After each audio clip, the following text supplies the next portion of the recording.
Welcome to TV productions. இன்றைக்கி ஒரு special day. நம்ம வீடியோ ஷூட் பண்ணுறதுக்கும் போஸ்ட் ப்ரொடக்ஷன்ஸ்க்காகவும் நமக்கு ஒரு பிகர் ஸ்பேஸ் தேவைப்பட்டுச்சு. அதனால் இப்போது ஒரு அழகான ஸ்டூடியோ செட்டப்போட ஒரு வீட்டுக்கு நம்ம மூவிங் ஆக போகிறோம். இன்றைக்கி தான் போய் பால் காய்க்க போகிறோம்.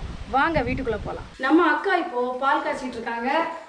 வாங்க நம்ம என்ன பண்ணுறாங்கன்னு பார்க்கலாம். இப்போ நான் பால் காய்ச்ச போகிறேன். நாங்கள்லாம் கனடாவில் இருந்தாலும் எங்களுடைய பாரம்பரிய முறைப்படி நாங்கள் பால் காய்ச்சி தான் எந்த காரியத்தையும் ஸ்டார்ட் பண்ண போகிறோம். இப்போ நம்ம பாத்திரத்தை அடுப்பில் வைக்க போகிறேன்.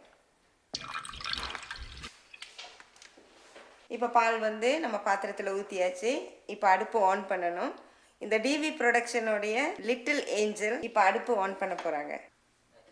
பால் நல்லா கொதிச்சிக்கிட்டு இருக்கு. இப்போ கொஞ்சம் கொஞ்சமாக பொங்கிட்டு வருது. இது நல்லா பொங்கி வர மாதிரி டிவி ப்ரொடக்ஷனும் நல்லா ஒவ்வொன்று வரணும்னு வாழ்த்துறேன். பால் நல்லா பொங்கிடுச்சு. இதில் நான் இப்போ கல்கண்டு சேர்க்க போகிறேன். இந்த கல்கண்டு மாதிரி தேவானந்தனுடைய வாழ்க்கை நல்ல சிறப்பாகவும் இனிமையாகவும் தேவ பிரசன்னத்தில் நிறைந்து இருக்கணும் அப்படின்னு சொல்லி என் மனசார வாழ்த்துறேன். இப்போ நம்ம யாரை போய் பார்க்க போகிறோம்னா, நம்ம டிவி ப்ரொடக்ஷன்ஸ்க்காக அவங்க வீடை திறந்து அழகாக நமக்காக கொடுத்துருக்கிற அருணா அக்காவை தான் பார்க்க போகிறோம். என்னத்தான் உங்களுக்கு ஏற்கனவே தெரியுமே, அருணாஸ் ஹவுஸ் டூரில் என்ன பார்த்துருக்குறீங்க. இப்போ டிவி ப்ரொடக்ஷன் டீமுக்காக எங்களை வீட்டை தான் அவங்க எடுத்துருக்குறாங்க. So welcome the TV production team. நம்ம அருணாக்கா நமக்காக பிரேக்ஃபாஸ்ட்லாம் செஞ்சு ரெடியாக வச்சுருந்தாங்க.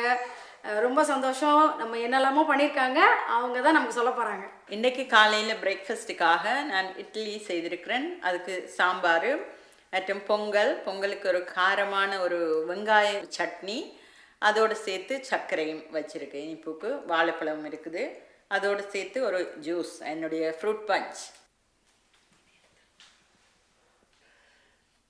தேங்க்யூ. தேங்க்ஸ். இப்போ நம்ம ஃபியூச்சர் டிவி ப்ரொடக்ஷன்ஸோட ஸ்டுடியோ எப்படி இருக்குன்னு நம்ம பார்க்க போகிறோம். வாங்க, சர்ப்ரைஸ். இதுதான் நம்ம டிவி ப்ரொடக்ஷன்ஸோட புது ஸ்டுடியோ, ஃபியூச்சர் ஸ்டுடியோ. பாருங்க, இங்கே தான் நாங்கள் எங்கள் ஸ்டுடியோ செட்டப்லாம் பண்ணலான் இருக்கோம். இங்கே தான் நம்மளுடைய எடிட்டிங் டேபிள் வரப்போகுது. இங்கே நம்ம அழகாக அந்த சோஃபாவை போட போகிறோம். அண்ட் நம்மளுடைய கியர்ஸ் எல்லாம் வைக்கிறதுக்கு இந்த கிளாசெட் இருக்குது. இன்னும் நம்ம திங்ஸ் எதுவும் வைக்கல. எல்லா திங்ஸும் வச்ச பிறகு ஃபுல் செட்டப்போடு நாங்கள் சீக்கிரமாக உங்களை சந்திக்கிறோம். நன்றி, வணக்கம்.